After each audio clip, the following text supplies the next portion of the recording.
अभिषेक से ये जानना चाहूंगा, अभिषेक, जब बकरीद हुई थी तो क्या पाबंदियां थी? मस्जिदों में लोगों को जाने दिया गया था, दरगाह खुले गए थे या सब बंद थे? क्योंकि बीजेपी का आरोप है कि सिर्फ हिंदू परिवार, हिंदू जो त्योहार हैं उस वक्त ये पाबंदियां लगाई जाती हैं, वरना बाकी त्योहारों के लिए ढील दी जाती है।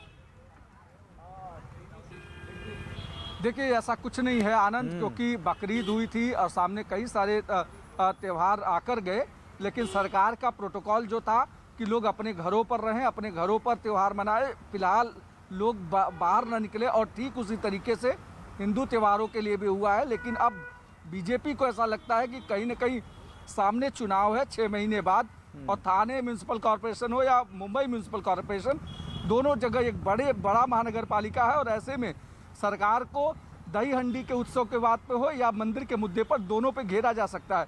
क्योंकि देश के दूसरे हिस्सों में मंदिर खुले हैं तो महाराष्ट्र में क्यों नहीं खुले हैं, यही आरोप बीजेपी लगातार सरकार पर लगा रही है। लेकिन अभिषेक, एक बात है कि अगर बाकी सब कुछ खुल गया है तो फिर धर्मस्थल क्यों नहीं, यह भी सवाल पूछा जा रहा है।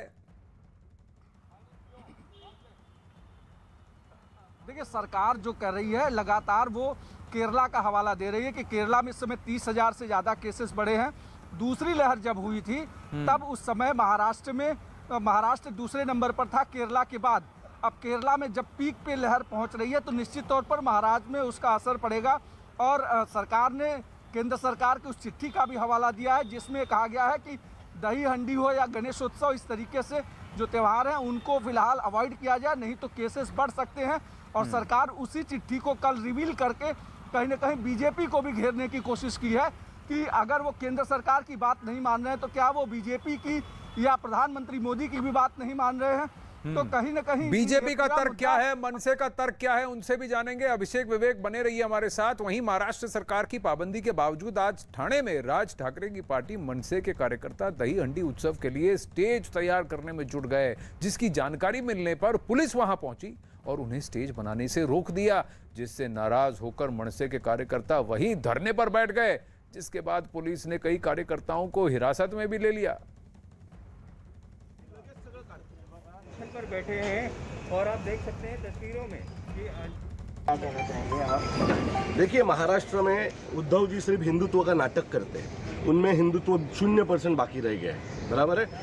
आप देखेंगे तो अभी नारायण राणे की जनयात्रा रैली हुई, कल रात को भी उनके शिवसेना के शाखा के बाहर 200 लोग थे। हम लोग 50 लोग लेके करने के लिए देख रहे तो हमको मना किया जाता है, बराबर है। उन्होंने जो नारायण राणे के घर के बाहर तमाशा किया वो चला, थाना में इधर तमाशा हुआ, शिव से बीजेपी के ऑफिस के बाहर वो चला, और दही हंडी नहीं चल सकती आपको।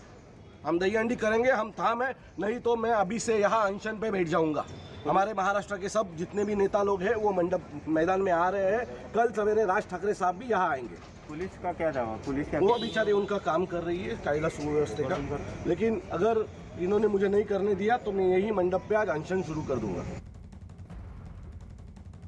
बाकी त्योहार हो रहे हैं ना, तो हम लोग का हिंदुओं का त्योहार के बारे में क्यों आप लोग बार बार प्रादुर्भाव बढ़ने वाला है, कोरोना बढ़ने वाला है। बाकी जगह पे ने ये लोग का मीटिंग चलता है, ये लोग का मंत्री लोग का मीटिंग सब चलता है। हम लोग का कुछ त्यौहार नहीं मनाना चाहिए। हम लोग हमारे त्यौहार के ऊपर त्यौहार मनाएंगे, उसके ऊपर हम लोग ठाम हैं। धरना के लिए कोई पाबंदी नहीं, भीड़ जमा करने के लिए पॉलिटिकल राजनीतिक अगर उल्लू सीधा होता है तो कोई पाबंदी नहीं, पर धर्मस्थल पर और धर्म पर्व बनाने में क्यों पाबंदी, ये सवाल पूछे जा रहे हैं मनसे और बीजेपी द्वारा। महाराष्ट्र में दही हंडी उत्सव पर पाबंदी लगाने के लिए बीजेपी ने राज्य सरकार को निशाने पे लिया, तो शिवसेना ने भी कोरोना की रोकथाम के लिए केंद्र की ओर से जारी दिशा निर्देशों का हवाला देकर बीजेपी को घेरने की कोशिश की। भगवान कृष्ण के जन्म का ये उत्सव है वह मनाया दिया जाए पारंपरिक तरीके से। भीड़ जुटाना और भीड़ जुटा करके ये जो कोरोना की महामारी है उसे फैलाना, ये हम कतई नहीं चाहते। पर महाराष्ट्र की हिंदू विरोधी उद्धव सरकार हमें इसके लिए भी अनुमति नहीं देंगी। सवाल यह उठता है, हम सभी धर्मों का सम्मान करते हैं, सभी धर्मों के साथ समान बर्ताव होना चाहिए सरकारों का, पर यह कैसी सरकार है, अन्य धर्म के लोग उनके किसी त्यौहार के लिए अनुमति पूछते हैं, उद्धव सरकार रातों रात देती है। पर हिंदुओं के त्यौहार आते हैं तो एयर कंडीशन बंगलों में बैठ करके हमें सबूरी की नसीहत दी जाती है। अन्य धर्मों को अनुमति देते समय ये इनकी सबूरी कहाँ जाती है? हम केवल और केवल इतनी ही मांग कर रहे हैं कि परंपरा के तहत भीड़ न इकट्ठा करते हुए, पूरे नियमों का पालन करते हुए हमारे भगवान कृष्ण के जन्म का उत्सव हमें मनाने की अनुमति दे। पर ठाकरे सरकार न सुनने को तैयार है, न ठाकरे सरकार को इस पर कोई निर्णय लेना है। निर्णय नहीं लेना, यही विगत 2 वर्षों से उनका निर्णय है। दूसरी ओर देखो कैसी विडंबना है, महाराष्ट्र में सब कुछ खुल गया पर मंदिर नहीं खुले। हम मंदिरों के बाहर भी भीड़ नहीं चाहते। जिस प्रकार से रेलवे में आपने 2 वैक्सीनेशन जिसने लिए हैं उनको रेल की यात्रा में सफ़र करने की अनुमति दी, क्या वैसा नियम मंदिरों में दर्शन करते समय नहीं लग सकता? इसके पूर्व भी मंदिर खुले थे, ऑनलाइन लोग पास ले रहे थे, पास लेकर मंदिरों में जाके दर्शन कर रहे थे। भीड़ इकट्ठा करने की बात हम नहीं कह रहे। हम मान के चलते कि हजारों लोग नहीं, कुछ लोग तो दर्शन कर पाएंगे। पवित्र मास चल रहा है, पर ठाकरे सरकार ने बियर बार खोलने के लिए नियम बनाए, शराब के ठेके खोलने के लिए नियम बनाए। हम यही मांग कर रहे हैं, उन्हीं नियमों के तहत भले दिन में 100 नहीं, 200 नहीं, जो भी कम से कम लोग दर्शन कर सके, तो उनके श्रद्धा को, आस्था का ये कब करेगी सम्मान ठाकरे सरकार? केरला में 30,000 से ज्यादा मरीज पाए जा रहे हैं। एक तरफ आप देखिए कि कोरोना अपना रूप बदल के डेल्टा वायरस के रूप में जा रहा है और इनको आपदा में अवसर सूझता है।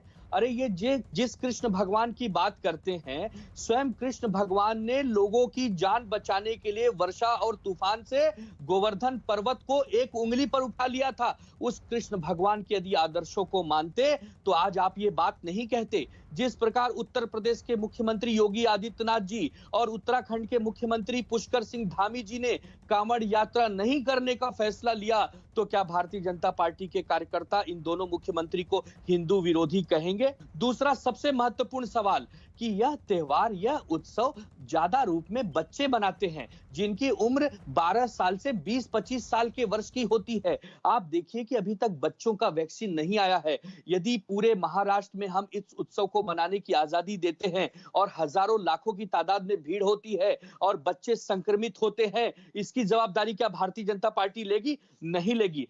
कल ही देखिए हमारे मुंबई के एक अनाथ आश्रम में 18 बच्चे, कहीं 12 बच्चे आज अगर कोरोना से संक्रमित पाए जाते हैं तो मुख्यमंत्री जी का दायित्व तो है पहले लोगों की जान बचाना। इन्हें क्या है, ये तो चिल्लाएंगे क्योंकि इनका काम है, ये तो राजनीति करने के लिए ही जन्म लिए हैं।